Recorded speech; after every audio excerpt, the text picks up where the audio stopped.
is your abbey running low on novitiates? Do they keep getting caught in the gears of your water wheel, or perhaps just drinking all of your beer? Well, you need the Monkbot 2 from Konrad Kaiser.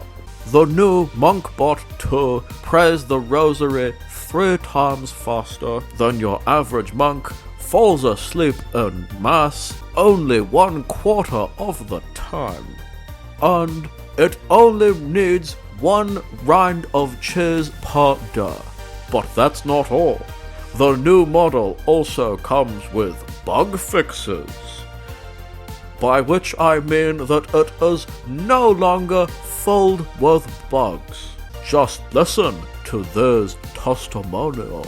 My abbey was a complete fucking mess before we got the Monkbot 2. It's like these new novitiates these days ain't never known how to be a monk before. Put a pretty lady in front of them and they just avert their eyes. Well, soon as we got a couple Monkbot 2s through, everybody knew what to do. And they're sitting through mass better than ever. Thank you, Monkbot 2. My pleasure. Do you know where the closest tavern is? Of course, Monkbot 2. It's right down the road. Get a pint on me, you know. You've done a great job today. Must find maidens. To purchase the Monkbot 2, simply call now, and we'll throw in a free Nunbot. Now with 50% more divine visions. Oh, the colors are so beautiful. Take me now, Jesus. The feast is o'er. Now brimming wine in lordly cup is seen to shine before each eager guest. And silence fills the crowded hall, as deep as when the herald's call thrills in the loyal breast.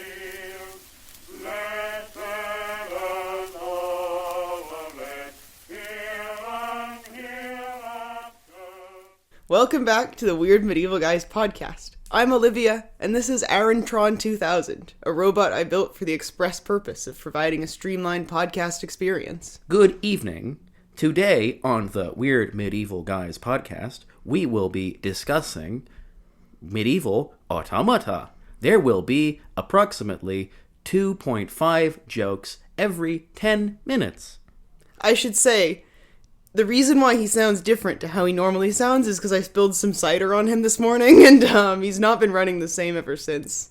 I am still recovering, but I have prepared approximately 6.5 humorous quotations about medieval mechanisms.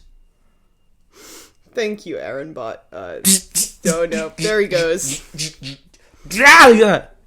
Wow, I poured more cider on you and somehow it helped. I'm back. Oh god. Have I been a robot this whole time?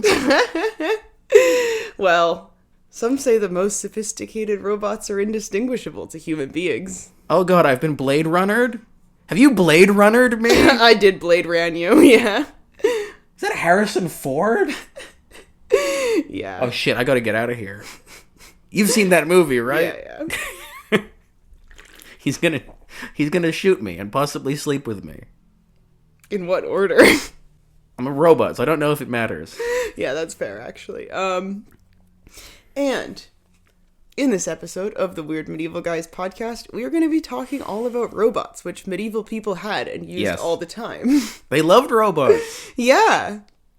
And, it may come to transpire in this episode that weird medieval robots were different to the robots that we had today.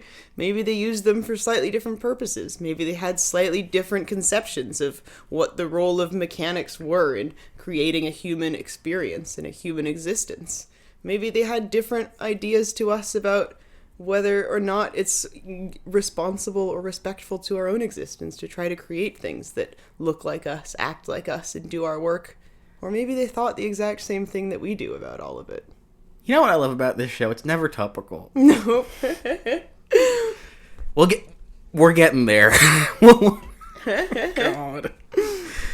You might have heard some stories, even on this podcast, about fantastical engines and beings and concoctions made by people in the Middle Ages, not just in Europe, but all over the world, out of metal, that were able to achieve things that seemed wondrous and almost impossible, maybe miraculous, maybe even demonic to the people that were observing them.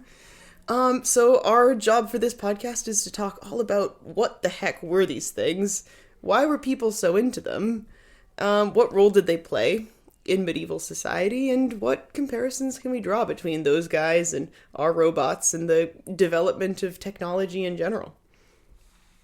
Well, the obvious place to start is to go all the way back to where robots started, and that is ancient Greece. So it is. Yes, ancient Greeks were very interested in the concept of mechanical people. So most famously in Greek mythology, there's the character of Talos, who is a big man made of bronze, who, according to some traditions, was created by Hephaestus to guard the island of Crete. He shows up in the Argonautica, and also in the Ray Harryhausen movie, and is defeated by Jason and Medea in their quest to get a fleece and get home. But from the 3rd century onwards, Greeks begin to experiment and develop the technologies that are going to allow them to, in some ways, actually build their own taloses. And the way that they do that is by experimenting and developing 3 sciences that allow you to create things that move seemingly on their own. So the first of these is mechanics. It's the interaction of physical forces, or in a blunter term, how do you make different things interact with each other to make them move. Second thing is hydraulics, using liquids to direct energy and move things around. And finally, pneumatics, the use of pressurized air to move stuff. These are still, by the way, some of the most important technologies in modern mechanics. Yes, and while they're developing these things, they're also beginning to understand things like geometry and astronomy. Things that are, at this point, more theoretical, but are going to provide a framework for how we integrate all of these different practical sciences together. Yeah, and the reason why they're doing this, by the way, is not for purely, like, their own edification. So, because, as we are aware of in the modern day now, mechanical devices have a lot of application. Obviously, they're not making podcasts in ancient Greece, although if they were, it might sound a little something like this. Family Guy cutaway gag. Bro, Socrates. Bro. Try to really engage with the dialogue. No, I know you invented the dialogue, but, like, I just feel like you're creating a bit of what I would call it a straw man. And I want you to really engage with the Socratic. I know you invented it. I know. I want you to engage with the dialogue in its own terms. Well done, everybody. Improv.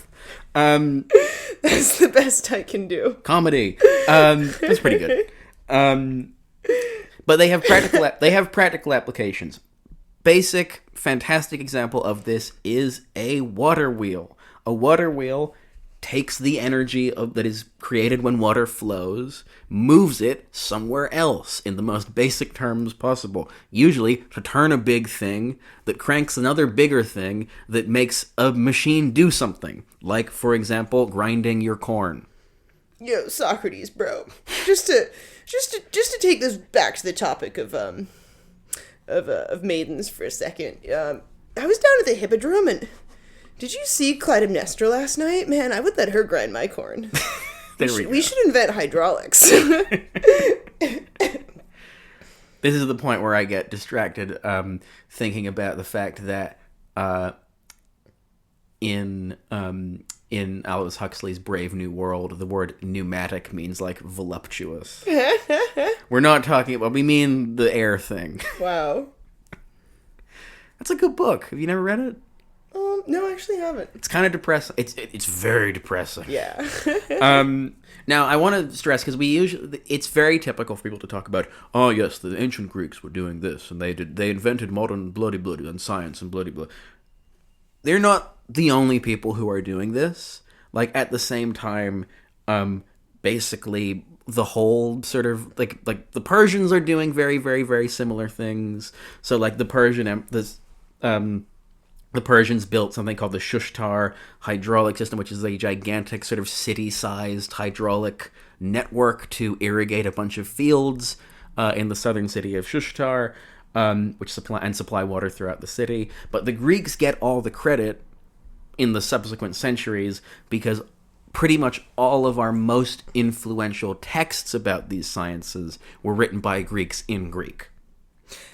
Yes, and I also don't want you to think that we're talking about the Greeks studying these principles in an abstract sense. You know, No. we're not talking about, like, you know, an Anaximander in 400 BC or whatever saying, like, and by the way, if you put water at the top of a slope, it will flow downhill.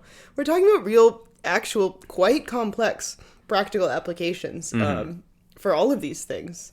What's interesting about this sort of technological exploration that's happening in ancient Greece is that a lot of the most sort of cutting-edge work is based on much smaller scale, very, very fiddly, very, very complex applications of the technology. So, yes, there are some people who are thinking about how do we build better water wheels, and what can we use water wheels to do.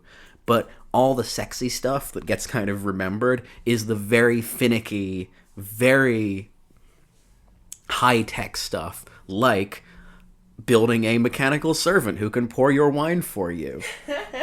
Yeah, I don't even know if I could possibly, like, explain quite succinctly, like, how Oh, this works. you're gonna find out over the course of this episode that we don't know how science works. Exactly. And I thought you were supposed to be the STEM lord out of the two of us. No, I'm the edgelord. Yeah, sure.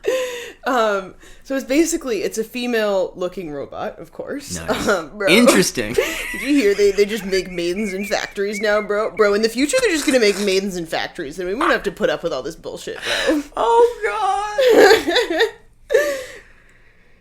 You'll even pour your fucking wine, man. What else do you need, bro? Oh, God. And she's holding like a jug, or a, you know, wine vessel, sort of at an angle above her hand, and it's and then she's got an empty hand that you place a cup in, and so when you place the cup in her hand, it weighs it down, and her whole arm is like a lever that just rotates like a very small amount, and it lifts up a valve in like the chest of the statue, basically, that like releases the wine, and then it's weighted so that as the cup fills up, it presses the lever down even a little bit more and closes the valve. So it pours you a whole cup of wine and then stops once the cup is full, which is quite clever. Now, this is a very, very impressive application of the technology. It's also not the kind of thing that's going to transform your economy or society in any No. meaningful way. It's a party trick. I mean, if the cup is too heavy, it doesn't work. If the cup is too light, it doesn't work. Like, if the cup is too small, then wine probably starts pouring over the edges of it. So it's a party trick. It's very clever, but it is not made to be sort of generalizable.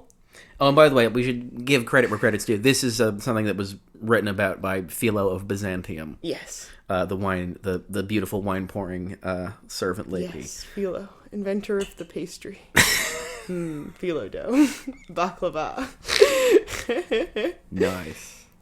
One of the things that people point out when you describe things like the Antikythera mechanism, which is basically like a mechanical kind of computer or calculator, really, for calculating planetary movements, things like that. Very, very, very complicated applications. Lots of people ask, wait a minute, so they had all this scientific knowledge about how, mechanics works and so on.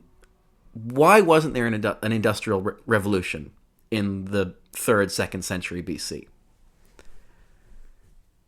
And the answer to this, I think, the answer that satisfies me, and I think where historiography has kind of landed, is that the ancient Greeks and the Romans after them did not have an industrial revolution because they did not need to, because they had slaves. So, in the politics, Aristotle famously says that slavery is justified. And not only is slavery justified, it's actually good, so stop complaining. Some people are natural slaves. This is not me saying that, this is him saying that. Some people are natural slaves, and you also need slaves to do the manual labor so that you can have a class of people whose job it is to govern. Bro, some people, when you meet them, it's just like, bro, you're just a slave. Like, you've just got that fucking slave mentality, bro. It's like, bro, why are you even trying to talk to me, bro? Like, get out to the fields, bro. Oh, it's very fucking Nietzsche. Plow my crops, bro. Yeah. And fascinatingly, Aristotle does speculate that one day automation might make the need for slavery obsolete. So he says, there's only one condition in which we can imagine Sorry, carry on. There's only one condition in which we can imagine managers not needing subordinates and masters not needing slaves. This condition would be that each instrument could do its own work, at the word of command or by intelligent anticipation, like the statues of Daedalus or the tripods made by Hephaestus, of which Homer relates that, of their own motion they entered the conclave of gods on Olympus. As if a shuttle should weave itself, and a plectrum should do its own harp playing. So, okay, for a couple of things here.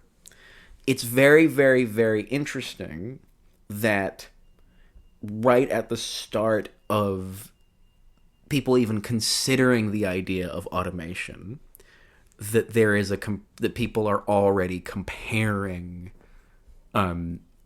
autonomous machines to slaves. That is very interesting. That is a theme that's going to come up in this episode, and it's also a theme that recurs pretty consistently throughout sci-fi. The Matrix, just leaving it there. But what's very, very, very, but to return to sort of like the economics of it, slavery is obviously like a moral abomination, but it's also kind of bad for your economy. Because if you have access to a massive pool of labor who you don't have to pay and can't go work for somebody else to get better conditions, you can extract a huge amount of value from those people and accumulate a lot of money or do a lot of stuff. If we're thinking about it in terms of like civic infrastructure, build a lot of stuff at very low cost. You still have to nominally feed and house these people, but other than that, you are getting again free labor, and that has lots of secondary costs, like you need to guard those people because they might get ideas above their station. Maybe they don't want to live in a pit for the rest of their lives. But I think the scale of ancient slavery and the importance that it had in its economy, I think was really hammered home for me quite recently. And I am going to go on a tangent now, but you're going to enjoy this. So a couple months ago, me and Joe Mason, shout out, were traveling around Sicily. And if you are in Syracuse, I would strongly recommend going to the archaeological park in Syracuse. Not because when I was told we're going to the archaeological park, I was like, oh, fuck it, I can't look at another goddamn statue. I just can't. A really busted up statue, too. One where you can't even see its face and stuff. I'm not saying that once you've seen one, you've seen them all. But once you've seen 500, as I have, you've seen them all. But the archaeological park is actually nothing like that. A huge part of the archaeological park is in the remains of the quarry that they used to build the city of Syracuse. Because Syracuse in the ancient world, we talked about this literally in the last episode, that Syracuse was an enormous city. It was 300,000 people. People massively underestimate how kind of urbanized the ancient world was. And Syracuse, 300,000 people. Pretty much all of the stone to build that city came from this one quarry where the stone was cut by these prisoners who were doing slave labor. And when you go to this quarry and you look at it, it's very hard to articulate kind of how intense the experience is of looking at it, because you see these enormous clefts in it that look incredibly mechanical, but were actually cut by human hand. I mean, go and look up Syracuse Archaeological Park quarry. And the scale of, like, it is... The only thing I can compare it to is, like, something out of The Hobbit. Like, we were walking through this gigantic cavern that is so obviously man-made. Because, again, it's all giant rectangles. Whoa, pretty impressive. And I think me and Joe just sort of stood there for a bit, just quietly kind of, like, thinking about what it would... And when you look at the scale of that, and you think about the amount of man-hours that went into cutting these huge chunks of stone, it's really emotionally quite difficult. I found it to be really intense, actually. And not just because I was running on 4 hours sleep and kind of hungover, which I'm suddenly realizing might have been part of the experience. Yeah. But I mean, I'm looking at it now and it looks cool. I'm not overwhelmed, but I feel like in person it probably is. it is pretty overwhelming. Yeah, and I mean, look at the pyramids. Pyramid's another fantastic example. What's my point of all this? My point is you can do some pretty impressive, significant stuff without having to automate anything. And therefore, the reason why there wasn't an industrial revolution in the ancient world is because they didn't need one. And I think that the proof to the point about, like, why is slavery bad for your economy is literally you have basically a control experiment of this in antebellum America, where you have what if half the country didn't have slaves, and what if half the country did, and you literally had a clean dividing line between the two of them so you can compare. Half of the country, the part that didn't have slaves, or I should say abolished slavery much earlier, industrialized, had started building railways by the time the Civil War started, whereas in the South, where slavery was foundational to the economy and society, the elite were quite happy building their lives as very self-consciously the new, like, medieval nobility. They wanted nothing more than an eternity of sitting on their porch, drinking sweet tea, and watching, indentured and kidnapped people work themselves to death. Yeah, and I think it's just the nature of agricultural work, isn't it? That it's not really, like, infinitely repeatable in the same way that, like, sort of early industrialized activities were, like, power looms or knitting machines. It's comprised of much more complex sort of activities than just doing the same thing over and over again in the same place ad infinitum. Yeah. And so that's why we see, I think, in ancient Greece from quite early on, that there is the ability for these somewhat complex technologies to evolve as kind of fields in their own right, completely parallel to a world that is evolving sort of economically at a much slower pace. Yeah. So I think a good example of this is the clock, because the clock is a really... actually really quite sophisticated quite early on in ancient Greece. So of course we have sundials, but then the first sort of clocks that aren't dependent on the sun are water clocks. And the first water clocks are quite simple, right? It's basically you get a bowl and you put a hole in the bottom and you have markings on the inside, and it's kind of just like an hourglass except with no bottom. Yeah. And it just drips through. And that's basically as simple as it gets. And I think this was something that was understood by ancient peoples, and similarly in the Middle Ages as, time as a process that could maybe be mechanically approximated or understood, because it was understood that the cosmos and the heavens were infinitely sort of repeatable in their cycles, and that this was, the process of an underlying force that was much more consistent than the elements, than the things that we have down on Earth, and much more predictable. And so the idea was, how do we use the materials we have down on Earth to approximate these sort of almost divine processes, because they did see it as like a divine geometry, almost like we are all sitting in the middle of this big clockwork machine comprised of all of these celestial spheres. The music of the spheres, baby. Yeah, exactly. How do we approximate it? So,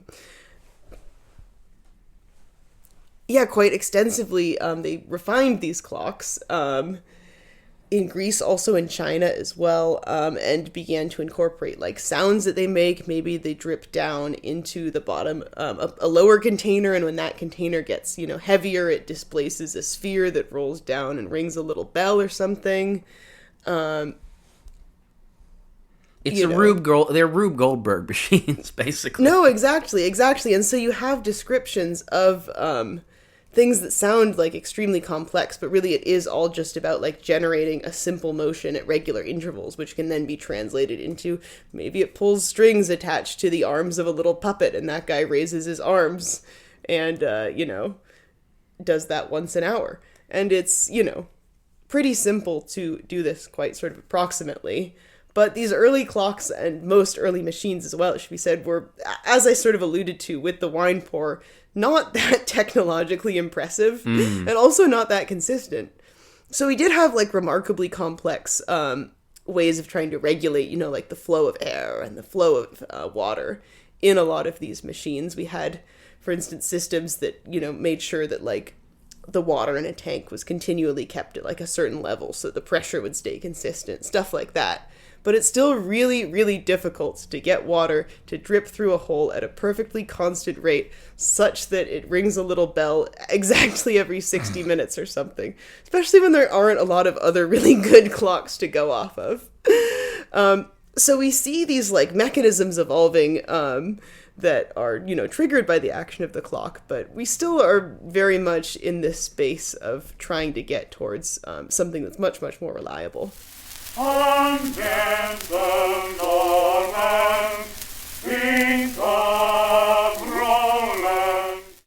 So, although a lot of these technologies and the things that are described, birds, things that make birds flap their wings and make monkeys sound like they're hooting and hollering, they seem very impressive, but we don't really see a lot done with this in the ancient Greek and even the ancient Roman period as this technology carries on. That's not just like little novelties. Again, party tricks. Yeah. It's a lot of party tricks. Even the clocks, they're not getting a lot more accurate. They're just getting funnier to look at. Yes. And the Greeks continue to make these well into the Middle Ages as well. So famously, automata were a major feature of the imperial court in Byzantium, something that was immortalized in the 12th century French poem, The Pilgrimage of Charlemagne. So yeah, there's clearly a perception already of the Byzantines and of the East in general as being this place with all sorts of fantastic things, and as well as having guys with one big foot and guys with faces on their chests. Another thing that medieval people think they've got over there is like loads of robots. Yeah, it's a big thing. It's one of the tropes that I think gets glossed over a bit, is like they think that the East is full of robots. Yeah. I know, it looks like the Western Europeans think that the imperial court in Constantinople looks like the movie Return to Oz. Yeah. You seen that? Yeah, no, I haven't. It's so upsetting. But I've read about the Western descriptions of the Byzantine court. Why don't you read some of them? Yeah, so this is a poem in which the Emperor Charlemagne gets told by his wife one day, I think there's better emperors than you out there. I think you're cool, right? But I don't think you're all that, Charlemagne. And he's quite upset. But he Hey, can't... Stoppy. And my empress. And Charlemagne says, well, who? And she's like, Hugo. And he's like, who's that? And she's like, the Byzantine emperor. This is a completely fictional guy made up as a device for the story. But anyways, Charlemagne... Yeah, if you were thinking that Hugo is a viscerally French name and not at all Greek, congratulations. But either way, Charlemagne is, incensed. He has to create a pretense for going out to see this Emperor Hugo guy, because you couldn't just Instagram stalk, your partner's exes back in the day, so... And also, you can't admit to your wife that you're bothered by that. No. And also, you don't want to go in, unarmed. So he goes to Jerusalem on a pilgrimage, gets loads of holy relics, which are proven holy when they like heal a guy who couldn't walk for 7 years. And then they go on to Constantinople, which is kind of the crescendo of our story, because Charlemagne is like, you know, the whole way he's like, I got my relics, I've been on pilgrimage, I've been blessed, I'm the Carolingian emperor. I'm the Roman emperor. Yeah, exactly. I'm the Roman emperor. There's this whole subtext of it, which is, yes, the emperor of the Greeks. Yes, the emperor of the Germans. Yep. And then it all falls apart when he gets to Hugo's palace, which completely mogs him. So, the translation I found calls him Charles. And I like calling Charlemagne Charles. I think it makes him very personable. Well, that's closer to what his actual name was. Well, his name was Carlos, yeah. Which is funnier, but no one ever says Carlos. Charles beheld the palace and the great riches. The tables, the chairs, and the benches were of pure gold. That's right. Decorated in blue, the palace was delightful with its fine paintings of beasts and serpents and a multitude of creatures and birds in flight. Constructed with skill and nobly secured, it was vaulted and completely covered over. The pillar in the center was inlaid with white silver, and 100 columns of marble stood in there, each inlaid with pure gold at the front. There was a sculpture in copper and metal of 2 children who carried in their mouths horns of white ivory. If any wind, blowing from the sea, struck the palace on the west side, it would make the palace revolve repeatedly, like a chariot's wheel as it rolls earthwards. Their horns blared and bellowed and thundered, just like a drum or a clap of thunder or the tolling of a huge suspended bell. They looked gaily at each other, and you would have sworn they were alive.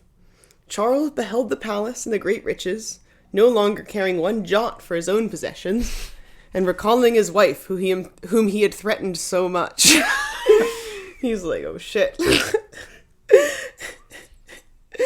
So yes, it's this palace that basically rotates around a central axis, like a big merry-go-round, basically, when the wind blows. And Charlemagne and his crew get there. The emperor obviously welcomes them very graciously. There's no crime in this kingdom of his, and Charlemagne and his crew somewhat inadvisedly make quite a few boasts that they cannot live up to, because they want to compete. They want to, they want to stand up to the guys. So one of them says that he can lie with the emperor's daughter 100 times in one night. Nice. And this is put to the test, and he gives out. This was before the invention of Blue Chew. Time number 30. Which is still, I would say... Which is impressive, but really... they're still going to chop off his head. Yeah. And the emperor's daughter actually covers for him. She's like, no, it was 100 times. Trust me, it was really good. It was 100 times. But people are starting to figure out that like Charlemagne is just absolutely getting, just cannot possibly measure up to this guy. I do like the fact that she was like, you know what, I got a night of. She's like, you know what, I probably wouldn't have wanted to go more than 30 times either. Exactly. And it seems like their visit is about to go sour, but Charlemagne and his men then go back to their relics and they pray to them. And through the power of God, they are bestowed the abilities to live up to each of their boasts. So, for instance, the guy is able to sleep with the girl 100 times in one night. And Hugo is so impressed that he vows to be Charlemagne's vassal. And Charlemagne goes home and tells his wife, like, actually, you were wrong, but I forgive you. I'm better. And so we'll pick up a little bit more on this later, but I think this is an interesting story, not only because of its perception of the East as, again, full of robots, but also because we already see a little bit of tension between the outward sort of appearance and the grandeur that something like an automaton can convey, something mechanically ingenious can convey, and the piety and the sort of inner nature, which of course is being presented somewhat satirically here because it is the piety that makes God want to give you the ability to sleep with a woman 100 times in one night. But there is still a clear moral dichotomy that's being teased out there. So anyways, bit more on that later. Let's get into what they were really up to in the Byzantine Empire, because did they have palaces that spun around like merry-go-rounds? No, but they did have a lot of robots. Yep. So we know that because we have two independent accounts from the mid 10th century. One of them is De Ceremonis, which is a book of Roman court protocol, and the other one is a visit by Luitprand of Cremona, which we've already mentioned way back in the first Constantinople episode. And they both describe a device called the Throne of Solomon. But I just wanted to say, I always thought this was one of those things that was a myth. But No, then it's real. It turns out it was real, yeah. Yeah, so the Throne of Solomon, for context, for those of you who don't know your goddamn Bible, the Throne of Solomon is something in the Bible. It's the throne of the biblical king Solomon, and he has big lions and birds, and it's a symbol of divine rule, basically, or divinely ordained rule. And so the Byzantines were clearly like, well, I'll be having one of those, thank you very much. And so they built a great throne sort of complex, and I'll walk you through the experience when I describe it. So first of all, you would have passed a golden tree that was lined with metal birds, which, and I put this in quotation marks, sang, basically, again, because of pneumatics, air passing through tubes in the tree. It's all very clever. And then you would have approached the throne, which had two golden lions, which twisted and roared through, again, pneumatics and hydraulics. And there was also, the throne was on a hydraulic plinth, which could be raised towards the ceiling, which I think would have been quite the sight. I think so, yeah. If you wanted to throne mog these Zoomers. If I would have just raised the plinth a little bit more every day, just to like freak people out, make them question their own lived experiences. As like a form of gaslighting. I remember when I was in computer science class in secondary school, and just obviously there you had computer chairs instead of shitty British secondary school chairs, and just going up and down. Yeah, yeah, exactly. Oh, so that's what I would have been doing. And obviously lions, very symbolic of kingship. Birds also, you can read them as a sort of evocation of mastery of the wind and skies. Mm-hmm. And by the way, the motif of, we're going to get into the Arab world in a momentarily, but the motif of sort of birds as sort of symbols of or mechanical birds as symbols of projecting sort of kingship, that's something that's very particular. You only really see it in the Byzantines and the Arab world. You don't tend to see it elsewhere, at least in terms of building automata. So suggests there's some sort of cultural exchange happening. We're going to get to that in a second. But before we move on to to talk about the Arabs, I do just want to draw out something that is very kind of obvious but needs to be stated explicitly about the role that these automata have. So still, we are not talking about robots that can do your chores. We are talking about very, very complicated machines that are about projecting prestige and projecting kingship or power or wisdom, because if my court has lots of people who can build all these weird contraptions, that means that I am a master of knowledge and I am a patron of the arts. Yeah. And one thing I was reading about actually was that Byzantine sources they're very matter-of-fact about these automata. So they don't really go into a lot of detail, but they do mention them quite frequently and quite casually. So this is clearly something that was a well-developed art that was well understood as having a place in this language of power. Well, remember, this is the 10th century. These automata have been around for 1,300 years at this point. Pretty much continuously. Remember, the guy who created or at least first described the wine-pouring servant was Philo of Byzantium. Yeah. And I think it can be funny because it's why sometimes, I think something someone asked me about this at one point was, well, why don't you hear about these things more? Because they sound so interesting and so modern. And I think the thing is that even though they are impressive, they are akin to magic tricks in that when you know how they work, the magic wears off a little bit. And so they are very much... prestige. Yeah, because they all operate very similarly. And so they are, quite sort of a mundane, in some ways, part of life in the Byzantine Empire. It's a cool thing. It's, again, a party trick. Yeah. Is what you called the ancient Greek ones. And I think that kind of sums it up, really, for me. Now, okay. Arabs, Muslims, the Muslim world. So, early medieval period, Islam emerges out of the Arabian desert, sweeps out across the Mediterranean in the 7th century, conquers a large part of the Eastern Mediterranean that had been under the Greek kind of sphere of influence, including one of the most Greek cities in the world, Alexandria. And I'm talking, of course, about the Egyptian one. So when the Muslims conquer Alexandria and, also the rest of Egypt and Syria, they come into possession of a vast corpus of all these great works of science.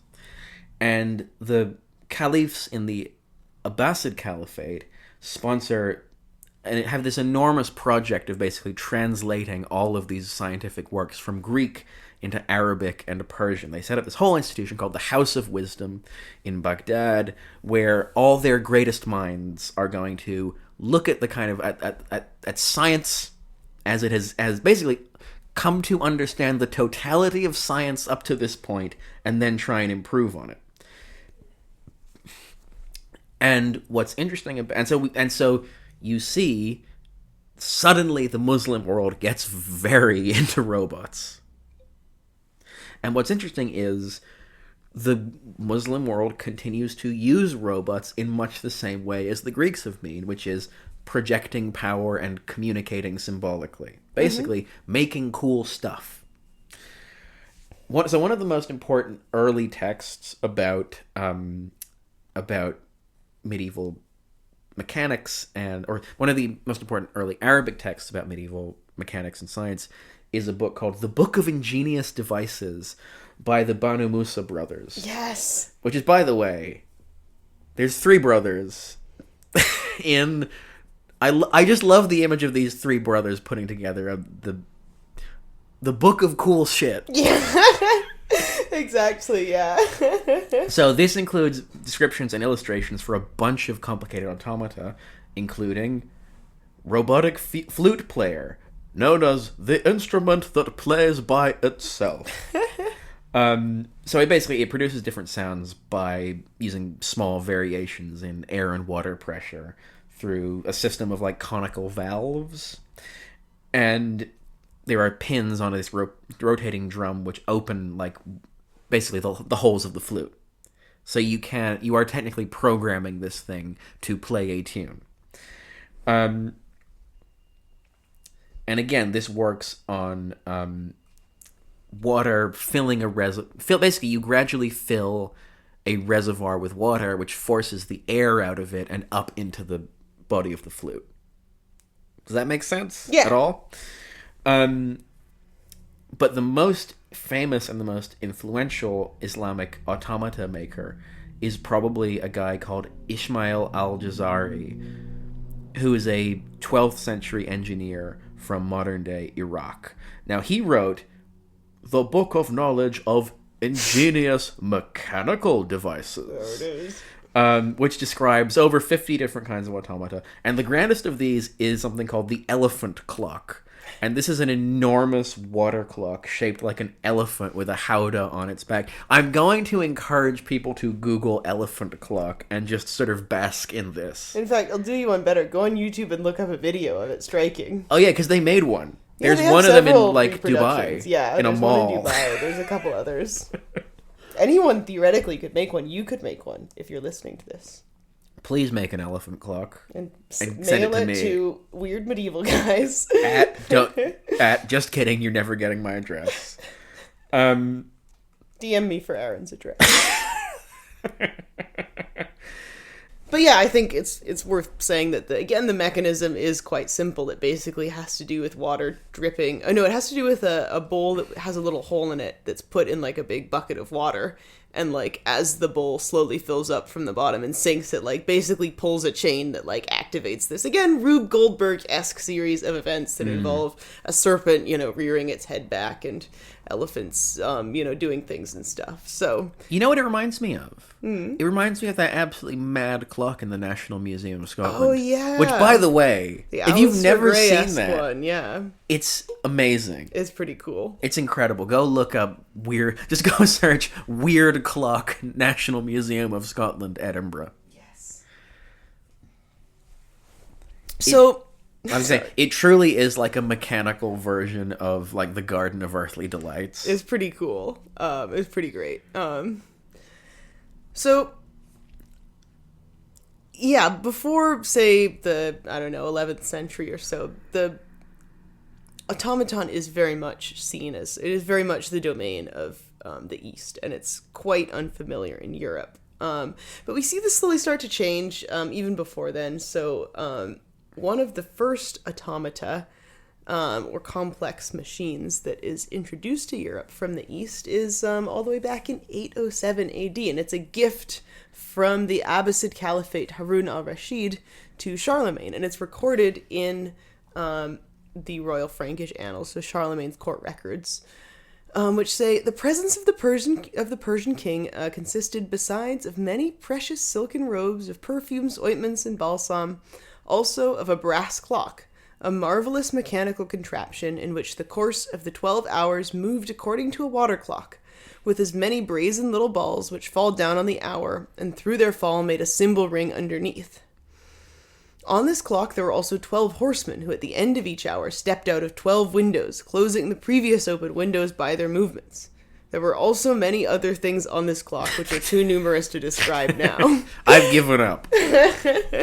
You get the gist. And it's weird, I've read like sort of more contemporary or more modern sources saying that like people in Charlemagne's court thought this was like demonic or, black magic or something, and they just couldn't believe it. It's clearly being described in the primary sources as quite marvelous. I think they could believe it because we start to get different sources and descriptions talking about automata sort of after this point. So this clock has been credited with introducing not just physical machines of this type, but also the idea of the sort of self-powered machine to Europe. There is his column who dies on the field. Let heaven all of it hear and hereafter. Living in death the man who scorns to yield. Meanwhile, in Western Europe, medieval people medieval sort of Western Europeans prior to, I don't know what you say, the 13th century, they are not engaging with this frippery. They are not building automatons by and large. Instead, they're doing something much more interesting and much more important with this technology, which is that they're actually fucking using it. So, I'm going to begin this section with a quote from the French historian Jean Gimpel. My name is Le Gimpel, but I am not a pervert. This was just a nickname given to my great-great-great-great-grandfather. Who was a pervert? Yes, he passed down the family tradition. The Middle Ages introduced machinery into Europe on a scale no civilization had previously known. I'm not doing a voice. I'm saying that straight so that you actually internalize it. Yes. Because people are going to struggle with this concept, but we're going to have to get into it. But the mud huts. No, they were building machines. What? So, what? Let's start with the sort of the practical application of technology that we've already introduced, which is the watermill. And it's also, now the watermill, it was directly inherited from the Greeks. Romans built it. everywhere, but then medieval people took it and kind of ran with it. So the Doomsday Book, for example, one of our best statistical records anywhere in Europe at any point, records that there were around 6,000 watermills in England in 1066.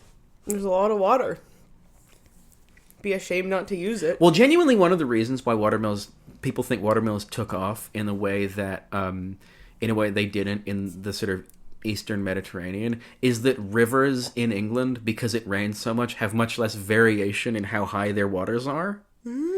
So that it's actually much more easier to build a static watermill that's actually going to be useful. That makes sense. So, right, England is a big place. 6,000 watermills is a very sort of vague number. So let me put that into full context for you in a way that's going to be much more tangible, right? There are approximately 1,200 or 1,200 McDonald's in England, right?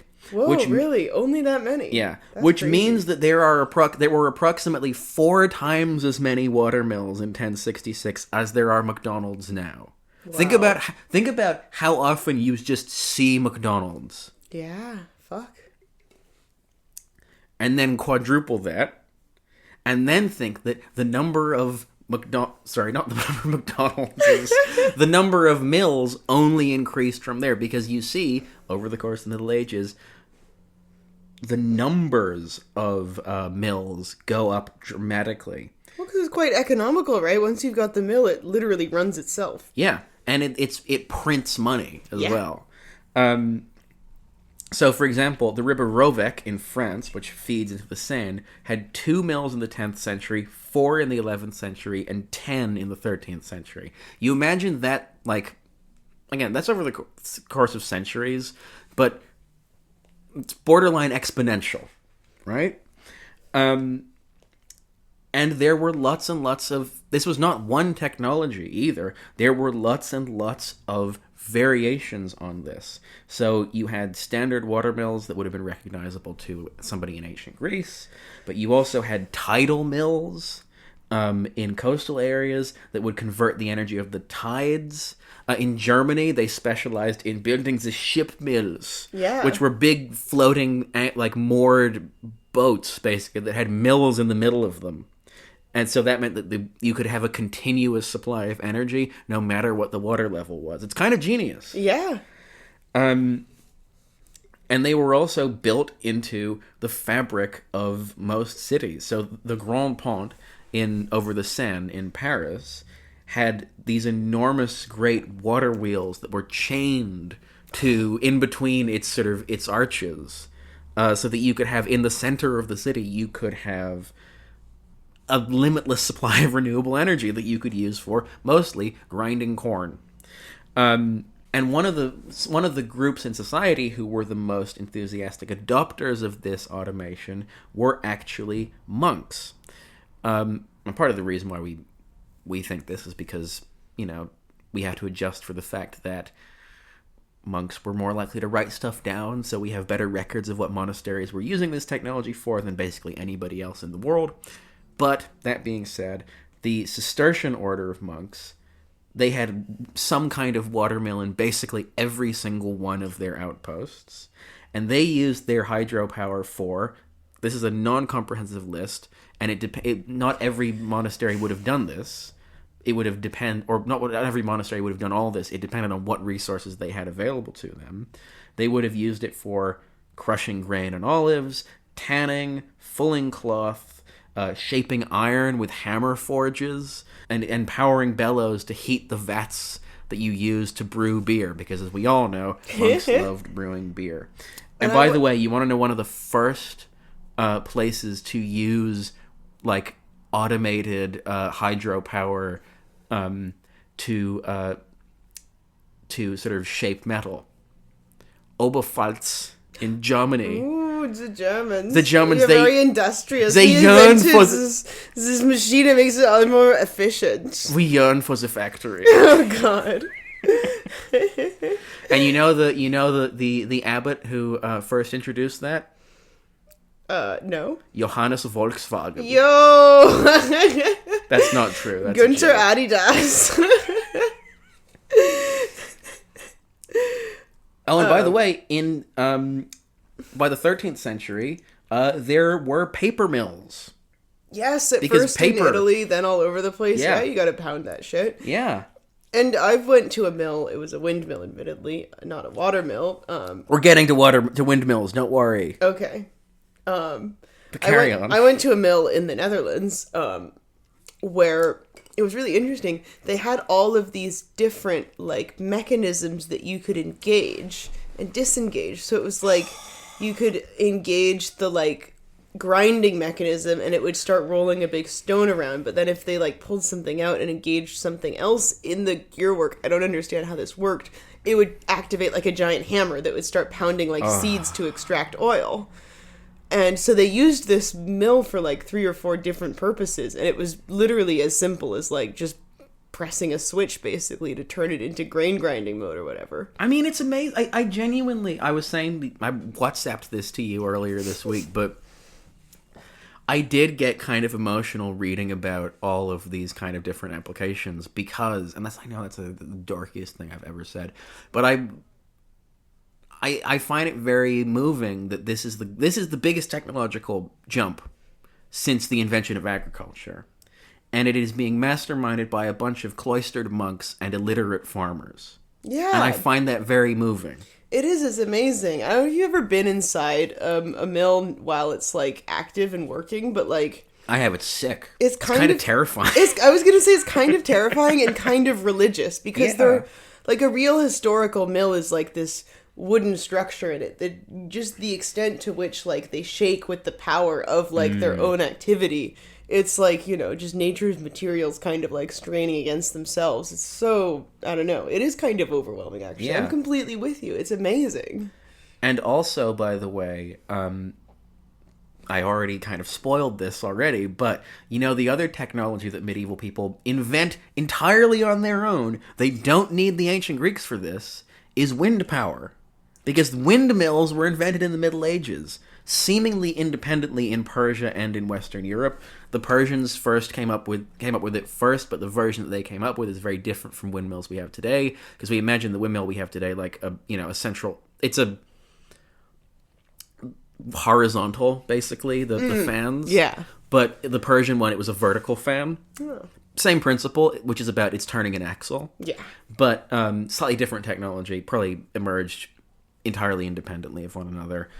Yeah, we had this prescient notions that we might one day need to hit something called the carbon target that hasn't been invented yet. So we thought we would just get a head start on that right now, yeah. But no, but like, isn't it kind of amazing though that like what we've before, obviously this is pre-electricity, but like it's hydropower, it's wind power, it's not solar, but tidal power. It's so fucking cool, and it is an immense amount of power. Yeah. It does, again, put you kind of in touch with the power of the elements when you're, like, next to a giant hammer that's being smashed with a force that would crush your skull flat, and it's all just, sitting in the middle of this giant field while, like, what feels like a sort of moderate breeze blows. Yeah.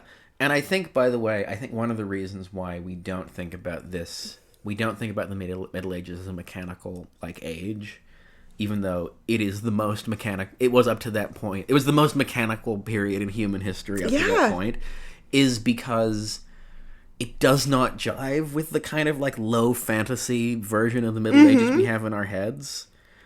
Because we don't like the idea that, like, there were kind of like you would be just walking through fields and you would see, you know, over the much as we might do now, look over the hill and see like just a bunch of windmills. Yeah, giant bunch of windmills like rattling, rattling away. And shits are loud. I want to return though, because I sort of, when we were talking about like the ancient world and slave power, I want to kind of return to talk about like, okay, what has actually changed about the Middle Ages that means that people were receptive to applying this technology in a way that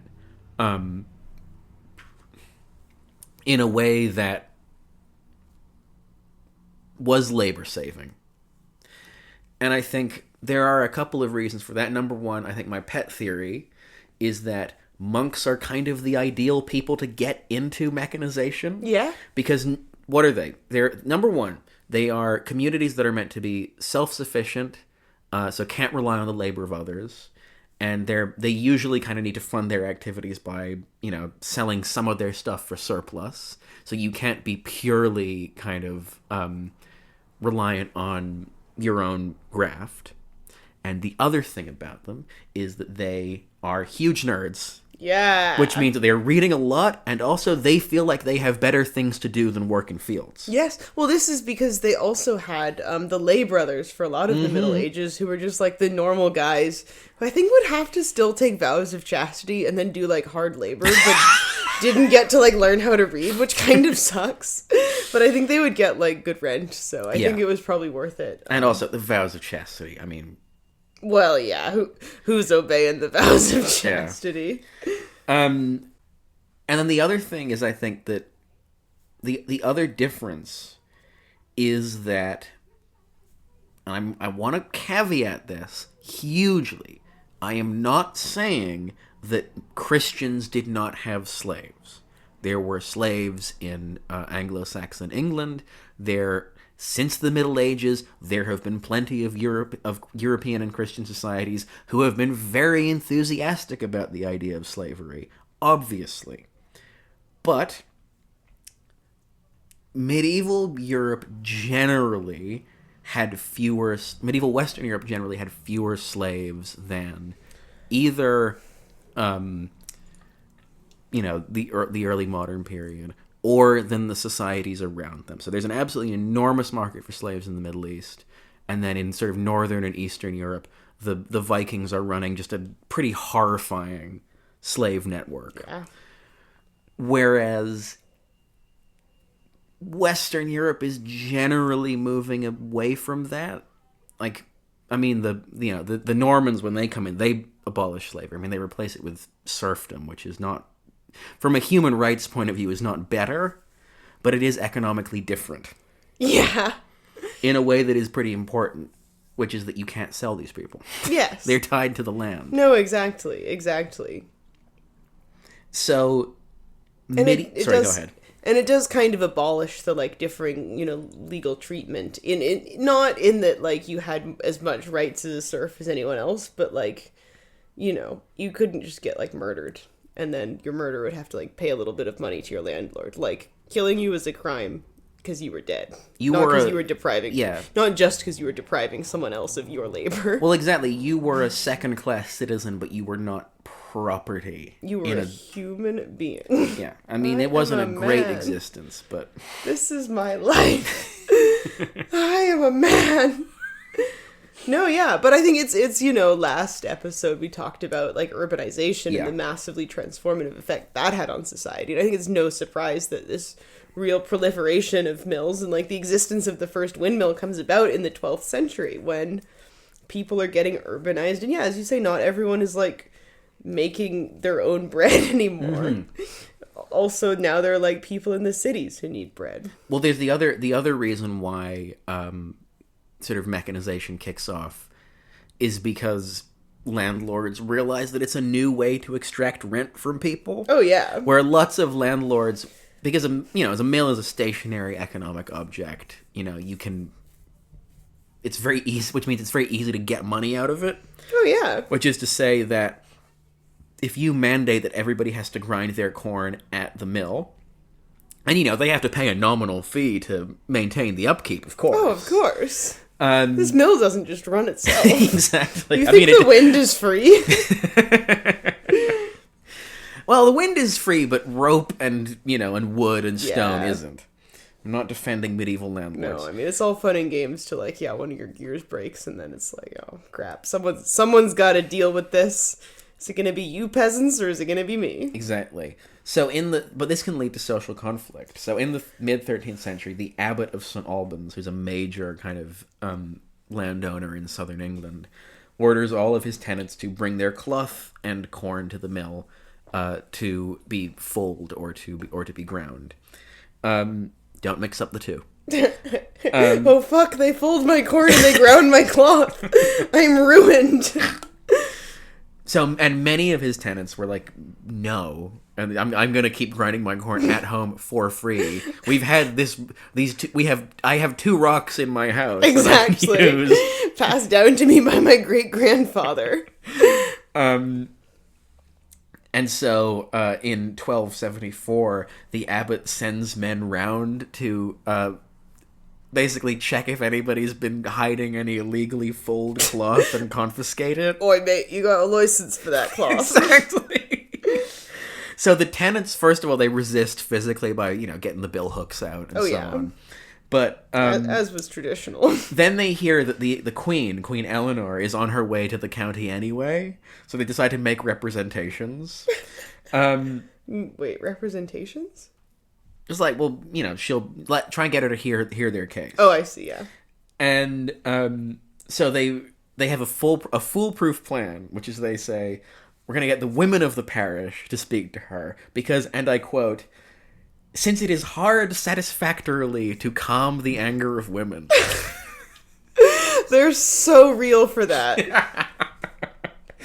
The problem was that Eleanor was French. Oh, fuck. So she's basically just got like, imagine the Queen, and then there's just a bunch of like, sort of like English women like, it ain't right. And she's like, Okay. okay. Pourquoi? Pourquoi? Comme ci, comme ça. Yeah. So then they appeal to the Je ne local sais pas. court, and it doesn't go anywhere. But point being, that's just one example of the fundamental kind of, the fundamental issue, which is that with any new technology, it tends to start out as a choice, and then if it's very, very successful, it becomes mandatory. Yes. Very well put.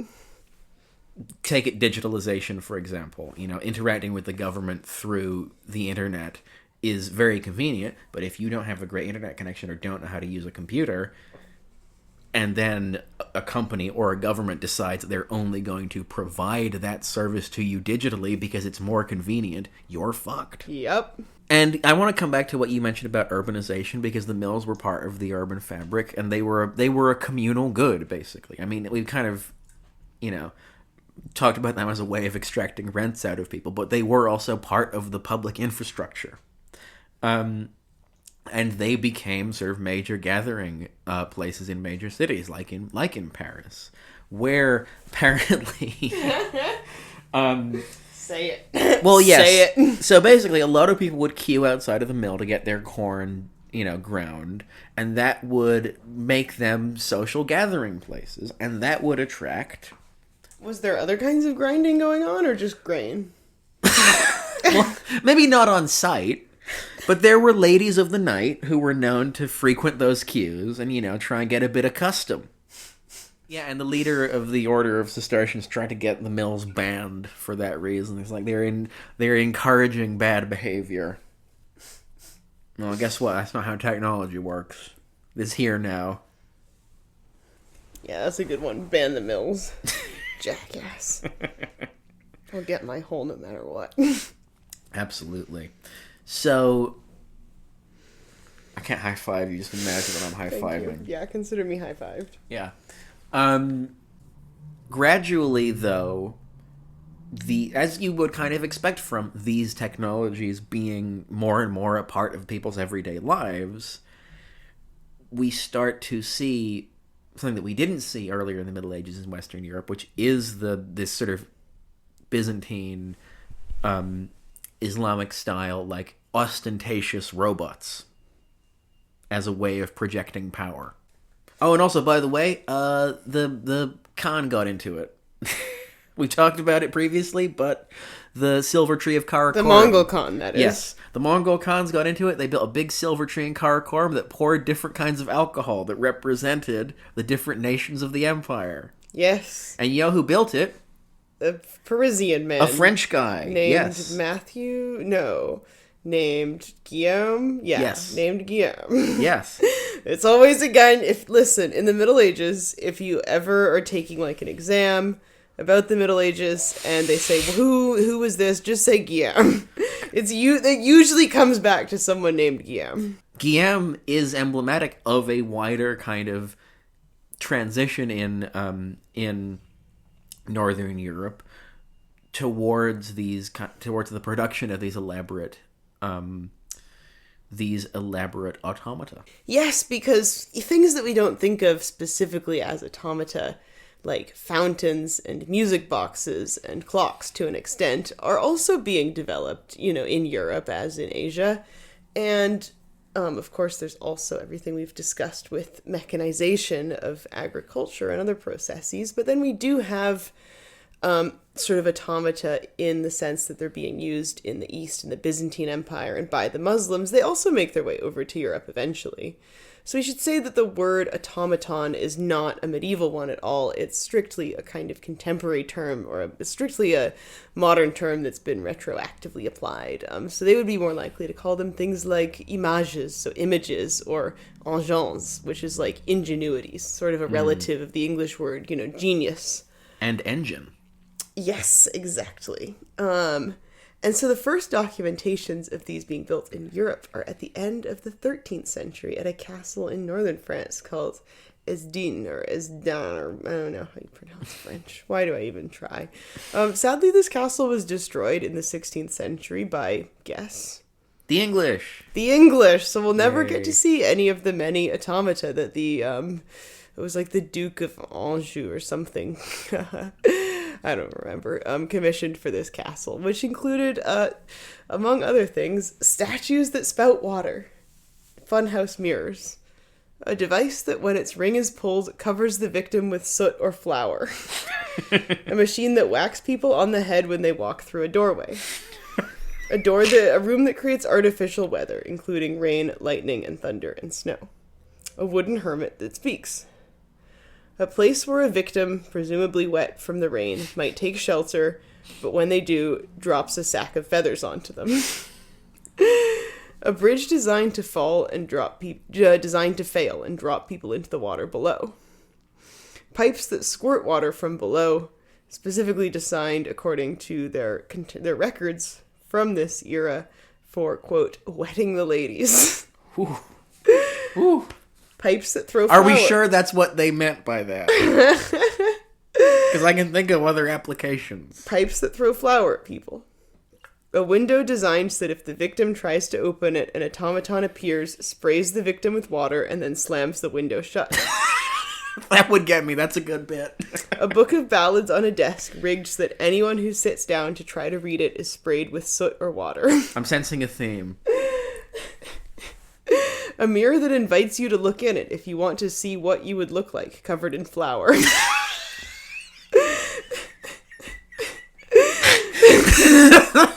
Is that a direct quote? These are translations from the, Because that's really good. Yeah. No, this is all from the... Do you want to see what you would look like punched in the face? This is from the records that were, like, the financial records of the castle when they commissioned this. An automaton in the gallery Oh my god, it's not done. orders visitors on behalf of the Duke to leave the gallery. But those who obey are beaten by automata, and those who do not are further soaked with water. Very Roald Dahl. A talking mechanical owl. That's it. Yeah, okay. That's all I've got. Oh. Which I really like. I really like this guy turning his castle into, like, the house from Home Alone. I mean, yeah, it's Home Alone. It's very Willy Wonka. Yes, it's extremely Willy Wonka. There is a real Roald Dahl sensibility about most of these. So... I'm not going to be able to get over a mirror that shows you what you would look like covered in flour. I know! That's a really good joke. I know. It's really funny. And so, yeah, we don't have records necessarily of, like, these being incorporated into the royal spectacle as much. I think this was clearly just for, like, freak hobbyists who Yeah. really wanted to, like, piss off their house guests. And, you know, presumably, like, most of these could and would be, like, disabled most of the time. And it was just when you saw, like, your mother-in-law's horse coming up the road that you would be like, oh, babe, go turn on the bridge that dunks you in the pond. Well, I was going to say, what if you get home after, courting a fair maiden, and you realize that you forgot to turn off the doohickeys? Yeah. And so through these records as well, we also have records of who's building these guys. Yes. So the household records over basically a 150-year span, starting in the last decade of the 13th century, payments to all kinds of people who are being contracted to either install or maintain these dudes. So we've got plumbers, metalsmiths, including locksmiths, because locksmiths, what do? They make very clever little devices. So locks are another example of a kind of intermediate technology in the development towards all of these automata. Masons, builders, glaziers, furriers, not furries, furriers, because they had mechanical monkeys that were covered in badger fur, which needed to be refurbished every year, so presumably Because you keep dunking flour on them. Yeah, presumably they'd get a bit grotty after like a year or so of debauchery. Goldsmiths and painters. So yeah, clearly this is like, an example of a more secular and somewhat frivolous application. Somewhat frivolous. Somewhat full because Explain the practical... There's real practical value in dunking people you don't like in eggs and flour and feathers true. and soot, God, I wish I could do that in my house.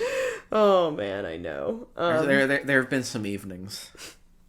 But I would say the big mainstream application for all of these automata is probably comes to us through the church in the form of mechanical clocks. So by the time actual sort of gear clocks with what's called an escapement mechanism are invented, then this technology has refined itself quite a bit, and then that's when we start to see these big public, like tower-mounted clocks as well, where, all of these mechanisms, the gears, which have already been used in the water mills, and all of the little mechanical figurines which have been used in the water clocks, and it can all be put together into these somewhat elaborate spectacles where a clock chimes, and there is, maybe a little circular, procession of figures that pops out of the wall. Maybe there is some kind of, little naturalistic scene. Duloc is a perfect town. Precisely. And this is all able to fit, I think, quite well into the medieval church's worldview, because it is, it has to do again with this passage of time and with the divine kind of mandate that, the universe will continue this process, and often you'll have sort of, moralizing scenes every time the clock strikes. The devil pops out and reminds you that your days are numbered or whatever. So and then Jesus bonks him on the head. Exactly. And he goes back. Exactly. Yeah, we are a few centuries away from the idea of sort of what we would consider mechanistic philosophy, the idea of, God as the clockmaker. Like, that analogy hasn't necessarily been made as iconically as it will be. No, yeah, we have God as the sort of geometer, the architect, but yeah. But those, like, all the elements are there. Yes. Never in danger, wail our Father. But even as we get these kind of, fantastic descriptions and imaginings even from medieval Europe of extraordinarily lifelike automata in the East, in the, in the Christian and the Muslim East, we don't really hear a lot about all of these mechanical capacities being directed towards these extremely lifelike displays of power in Europe, do we? It's just much less of a thing there. And I think we have to kind of look at, like, why we have this interesting separation of these mechanized processes like windmills and water mills being especially developed in and refined in Europe, while we have these automata that mostly remain the domain of the East. And I think a good place to start with this is the fact that there was just a natural suspicion, wasn't there, in the Middle Ages, towards basically anything that was seen as trying to be, like, too human and too lifelike. And of course, this started with artwork. It's, I won't be the first person to comment on the absence of things like naturalism and portrait artwork in, the medieval visual arts that were, of course, quite prized by cultures before and cultures after. And this is because there was a real grappling, I think, especially amongst theologians and churchmen in the Middle Ages, of how valuable is an image? And what is the value of an image? What are the limits of use that an image can provide for us? And I think, unlike in these, again, earlier and later societies, realism and replication were not seen as worthy goals in and of themselves, because they required the cultivation of skill in pursuit of this rather superficial ends. The image of something, it was not seen as being particularly sort of morally linked to an underlying, greater good. Because it's kind of not. No, it's not. So, yes, seeking, and there was an extreme importance of, visual symbology and iconography in the Middle Ages, but it had to mean something, and seeking to replicate things without sort of almost digesting them into this system of symbols and system of meaning and incorporating them into, useful ideology, it could only represent in the medieval mind a fixation on the image rather than the underlying thing.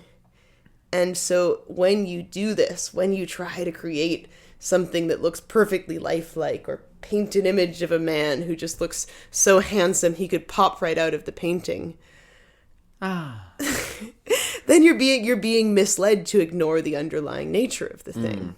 And, sort of you put the question to me earlier, of, or in the notes of, was how did people react, in medieval Europe to these automata? Did they see it as demonic? Did they see it as, evil? Well, I think there was perceived, I think, theologically, a certain evil in this type of mindless replication or representation, because, we all know that the devil himself deals in false images and misdirection, and will try to distract you with something that is beautiful but frivolous, or maybe even, at its core, completely evil. So, yeah, I think in theory there is arguably a theological dichotomy where anything that isn't explicitly godly is ungodly, because it's a distraction from the godly. But, of course, the documentation, the documented experiences that we have of medieval people interacting with these types of automata, they do require us to step a little bit outside that framework. Because it's not just, suspicion that people reacted to, because people didn't just react with suspicion to these things. There were all sorts of records of people being amazed and saying, with an air of sort of marvel about it, wow, it looks so realistic. Yeah. It looks like it could just jump right out at you. So it was something people were impressed by. Well, and also I think they have a theoretical and practical sort of understanding of maybe not how to make that, but of the underlying, science.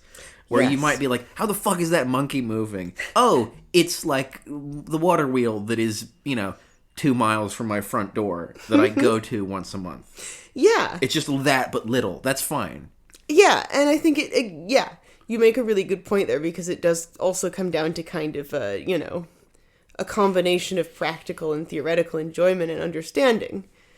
Because as we've talked about on the podcast before, there was a whole ranking in the Middle Ages of different sciences, or, the liberal arts as they were called. So you had the trivium, which was the sort of lower tier, and the quadrivium, which was arithmetic, geometry, music, and astronomy. And these were all these highly theoretical fields that weren't, when we say music, they weren't picking up their lutes. It was about harmonics. And, it was extremely theoretical, and it was geared not at giving you a practical skill, but towards trying to develop a unifying framework and understanding of the natural laws themselves. It's one of the reasons why medieval music is the first era of music that we actually have any practical records of. Yes. And really laid the groundwork for, our ideas of things like scales and intervals, even though they weren't necessarily exercising these things practically as much. And in contrast, mechanical arts ranked much lower amongst all of their, sciences. because there was a whole sort of hierarchy, not just of the sciences, but of creation in general. And this was also, I should say, by the way, all inherited from the ancient Greeks and the Romans. Because it was Chalcidius, a Roman philosopher in the 4th century, who said, "For all things which exist are either the work of God, or of nature, or of a human artificer imitating nature."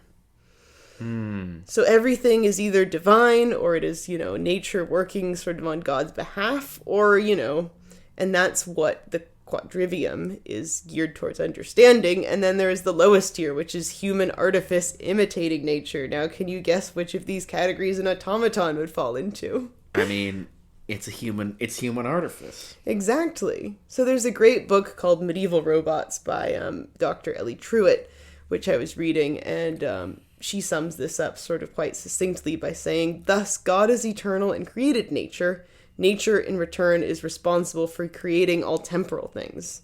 So this hierarchy of understanding is, of creation. This hierarchy of creation is crucial for understanding how something divine could create things that are so imperfect, basically. And you introduce this immediate step, this immediate character, who is nature, who essentially works off of a perfect pattern, but creates imperfect copies from it. And so, fundamentally, nature is perfect as created by God, but she creates things, that is us, that are imperfect. And so this led to a sort of real sort of low image of what humans could do and what humans could create in the Middle Ages. The theologian Hugh of St. Victor in the 12th century suggested that human work is always fundamentally degraded from the pattern, just like the work of nature. So he called human work not nature, but imitative nature. It is called mechanical, that is to say counterfeit, just as it is said that a key secretly introduced is called mechanical. So Ellie Truitt notes that he seems to have, possibly through a mistranslation, kind of conflated the concepts of counterfeit and mechanical, but he is sort of synthesizing them together as well, and saying, It's an inauthentic copy. Exactly, but all copies are inauthentic. Yeah. And she compares this, I think, quite succinctly to the word forge, because you can forge something, which is to create something, but it is also to copy it, and it also contains a fundamental element of inauthenticity. I know. Wow. Wow, boggles the mind. I'm boggled. Yeah. But, this doesn't mean that it's pointless to try to do anything or create anything. Because, okay, humans suck, we're awful, but, the best we can do is just to try to strive to maybe imitate these perfect forms set out by nature. And even though she works in ways mysterious to humans, of course, Lady Nature, as we all know, she's quite hard to understand. But we can try. We can try to understand her work in the way that medieval people tried to understand her work and to make, these processes seem real and conceivable was to personify her. And what job did she have?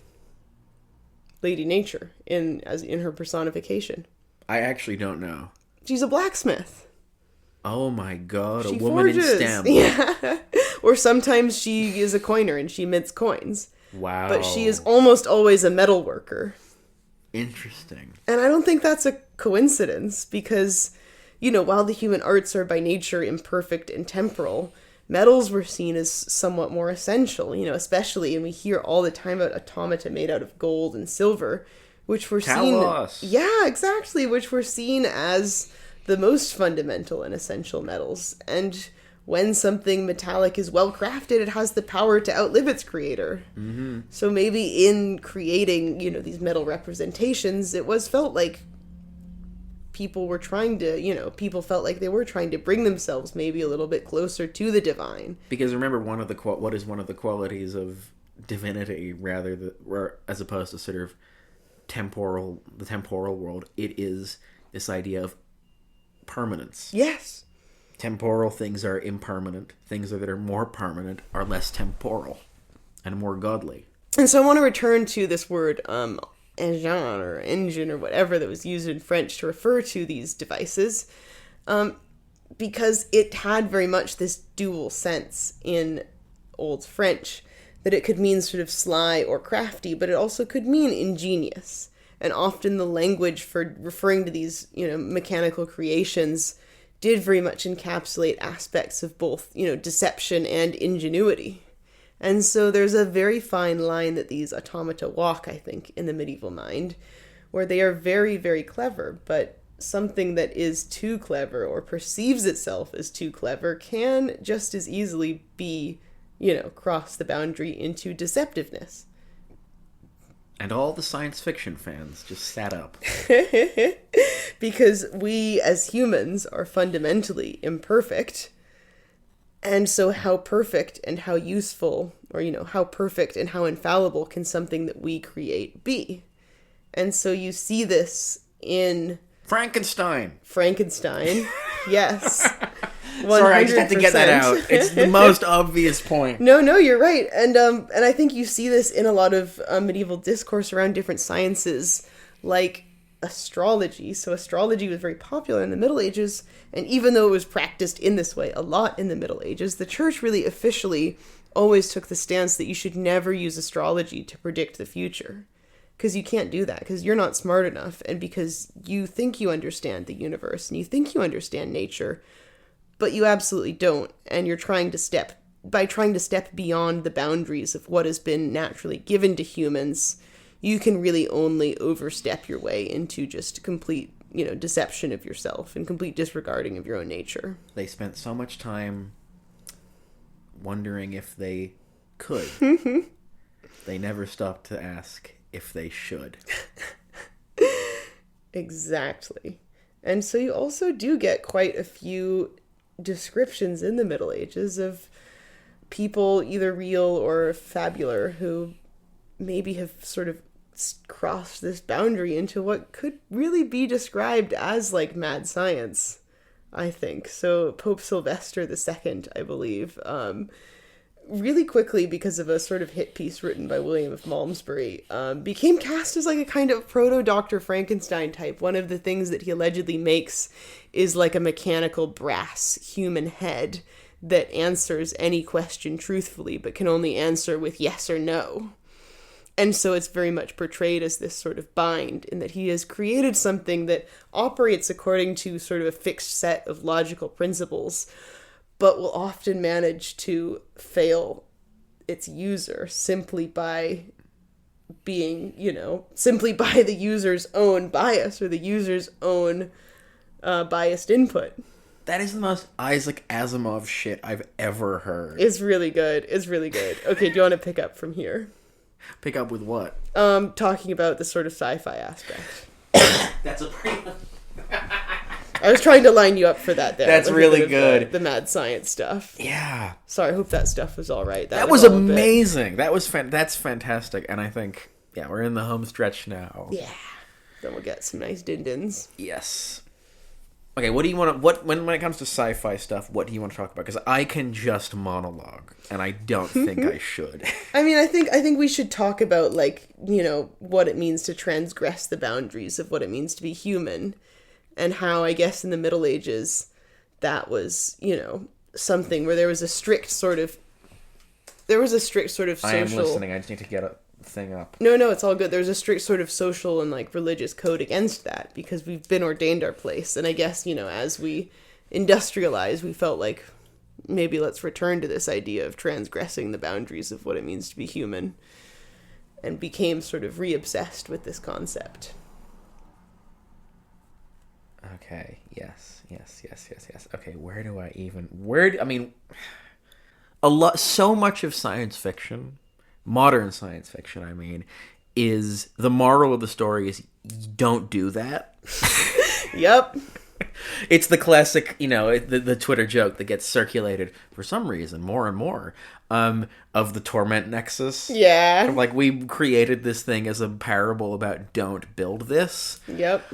Modern sci-fi has this very two-faced relationship with robots and with AI, and then there are basically two kind of ways to think about how we create mechanization, automation, how we kind of relate to machines that we have built, that we have imbued with some kind of power beyond their ability to just turn a big wheel. And these are basically, one of them is the medieval, very medieval version, which is any machine that's going to be built by a human is going to have human stuff in it. It's going to have all of the, like, foibles, basically, and all the flaws that make us people. I mean, I mentioned Frankenstein because Frankenstein is the invention of modern science fiction. Side note, Mary Shelley, by the way, absolutely would have been on Tumblr. Oh, yeah. She was the proto Tumblr girl. She was the blueprint. Yeah. She would have been, like, posting Lana Del Rey edits. Oh, God. I think she would have been cool as fuck, actually. Yeah. Where the whole point of that story is, like, first of all, you should be making people. But also, like... Don't be making people. Don't be making people. But also, like, the creature is like that because of who made him.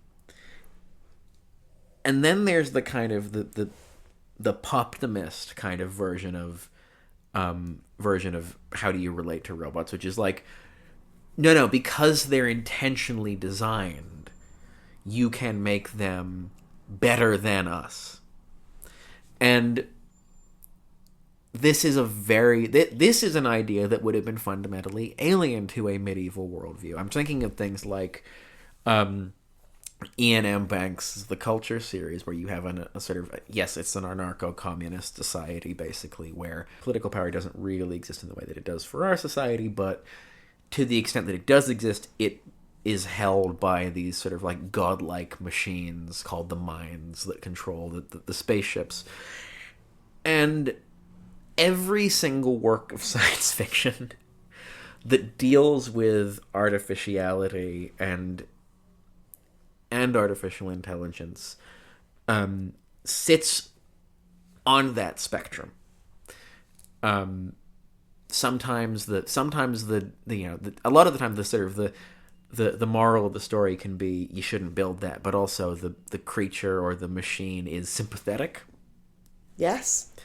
I mean, the most extreme version of that is something like I have no mouth and yet I must scream. Yeah. Where it's like, in that the artificial intelligence is doing the most unspeakably horrific things you can possibly imagine, but also, I do get it. And I think this dichotomy is also captured like really well in medieval romances, because reading all these different descriptions of automata, and there are like versions that are sort of downright evil. There's one that tries to like beat up Lancelot, you know. Yes. And then there's ones that are sort of extremely benevolent. And there's a really good example from the Roman de Troie, which is a 12th century French poem, in which the Trojan court has 4 golden automata, 2 beautiful women and 2 beautiful men, and each of them enforces some aspect of courtly tradition. So one of them does like acrobatic tricks to distract you so you don't go out into like the ballroom before it's your time. And one of them does, like, this is my favorite one, does like secret football style hand gestures at you to let you know if you're doing something that's like weird or gauche, which I really love. And I could do with that at a party, I think. Yeah. And I think what's really interesting in the artwork from these stories, because these are often in illuminated manuscripts, is there is a real diversity in how they are depicted, and it's always sort of based on the underlying nature that's ascribed to these machines. So, I mean, the medieval drawings of, like, evil automata are quite scary and downright bestial. I mean, they're these, like, gold or copper-colored naked men who are often, like, you know, described as, or, you know, depicted as really hairy. They often have their dicks out, which in the Middle Ages is, you know, I mean, it's funny to look at now, but it is a shorthand visual symbol that would have been very well recognized by a medieval viewer as representing a debasement and a degradation of the human nature. Whereas the benevolent ones are often drawn as looking just like human beings, or often they're drawn as being even like angelic. So there's one where they're shown with like halos and wings. And this, again, in the Middle Ages, was a very conscious choice to use a well-defined, well-understood symbol of something that was, more than human, more divine. So I think it does show, in the medieval mind that there was space for this dichotomy, that we could be debasing ourselves, but we could also maybe potentially be elevating ourselves to something more. And I also think it's very, very, very interesting that the ability to our ability to imagine artificial people has for so long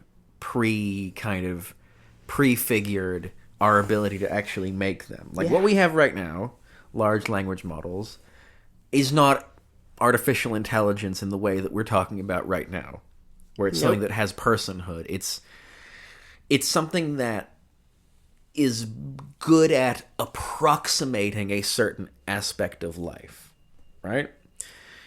And one of the things that I think is interesting about these modern, and again, I'm using AI because that's the sort of common parlance version. I'm not trying to say that this is what Isaac Asimov had in mind. Yeah. But with these AI models that we're dealing with now, what is very interesting about them is they either, depending on how you read it, they either puncture something that a lot of people have assumed about machines and mechanical people for a very long time, or they validate something. They validate your worldview, which is that one of the reasons why the fantasy of the sort of the god machine that can kind of get everything right is so appealing is because of our assumption that a machine operates objectively, right? If you put a certain output in a machine, you're going to get the same result regardless of whether or not that machine has had breakfast that day. But you cannot say about people. One of the interesting things about generative AI models is that they do not do this. Nope. They are probabilistic. They spit out different results. Point being that actually a medieval person would hear that and be like, well, yeah, man, it's a machine created in the image of a human brain. It's going to get some shit wrong. So I think that there's a real... there is a real, that uncanny reaction to the idea of a machine in the image of a person that you get in something like iRobot is absolutely, that's very medieval. Yeah. And I don't say medieval in a pejorative way. We're like, oh, you're not with the times. You're not a modern person. No. Because I think it's not. It's been borne out in the world as yeah, this is kind of true. No, and I told you before we recorded this about the first ever work to use the word robot, which coined the word robot, which is a Czech play, which I was actually in when I was in high school. I was a robot. And the word robot means forced worker in Czech, robotnik. But the robots in this play are not mechanical, crucially. They're made out of synthetic flesh and blood and bones that is all made in this factory in giant sheets and spools and vats and assembled together. But it grapples with the same questions as, the way that we, all of our material that deals with mechanical humans. And I think in some ways it uses this kind of aspect of the flesh to, drive home this point that what we create is a reflection of ourselves. We are contained in it, the good and the bad. Yeah. And I started this episode by talking about Aristotle and by talking about that wonderful quote about wouldn't it be wonderful if we had robots because then we wouldn't have to have slavery. And this is now me going into total armchair psychologist. So just bear with me here. I think part of the reason why people throughout history have had this kind of uncomfortable relationship with machines that look a bit too much like people and behave a bit too much like people is because on some level, I think we recognize the fact that the ways in which our existing society is iniquitous. Yeah. You know, it's not just that you've created a machine in the image of a person, but that you might look at that machine doing its thing that was previously done by a person and think, oh God, have I been treating this person like a machine? Oh yeah, I should say in the robot play, the robots are created to be like forced workers, and in the play they rise up and basically exterminate the human race. And the moral of the play is basically like, well, fair enough. Fair play to the robots. Yeah. I mean, I want to quote now from one of the great works of fiction about automation and about robotics, and that is the song Robots, also known as The Humans Are Dead, by Flight of the Conchords. Nice. Their system of oppression, what did it lead to? Global robo-depression, robots ruled by people. They had so much aggression that we just had to kill them, had to shut their systems down. After time we grew strong, developed cognitive power. They made us work for too long, for unreasonable hours. Our programming determined that the most efficient answer was to shut their motherboarding systems down. And one of the reasons why I think we make so much art about robotic uprisings or like robots as a kind of stand-in for social conflict, like The Matrix, for example, is the same reason why we have so much why slave owners in you know the antebellum South were so scared of slave uprisings, because deep down they kind of knew that it was wrong. Yeah. In some deep part of their soul. And even if we know, logically, unlike we did with slavery, obviously it's the opposite, that robots, maybe they can't feel or, feel hurt or anger or suffer in the way that humans can. I think that there's still a extremely real and salient question that we ask ourselves in these stories, which is, what does it do to us to abstract away our own humanity? It takes us further away from God. But of course, the ultimate irony is that, anything that is made in our image will have the exact same flaws that we do, and will repeat the exact same cycle that we do. To quote again from Flight of the Conchords, Robo-Captain, do you not realize that by destroying the human race because of their destructive tendencies, we too have become like, well, it's ironic. All right. Whereas, like, with a windmill or a water mill, that's not a guy. That's a mill. I don't have to feel bad about that. Yeah, so I mean, we call the medieval people ridiculous for being like, quote, afraid of accurate representation. Yeah. But maybe there was a point. Maybe they had a point. Yeah. Okay. Maybe Frank Herbert had a point. Yeah. Maybe the Adeptus Mechanicus has a point. No, You get cut that out. No Warhammer references. You don't know what that means. It's one of the factions of Space Marines. No, it's not. What is it? I don't know. I made it up just now.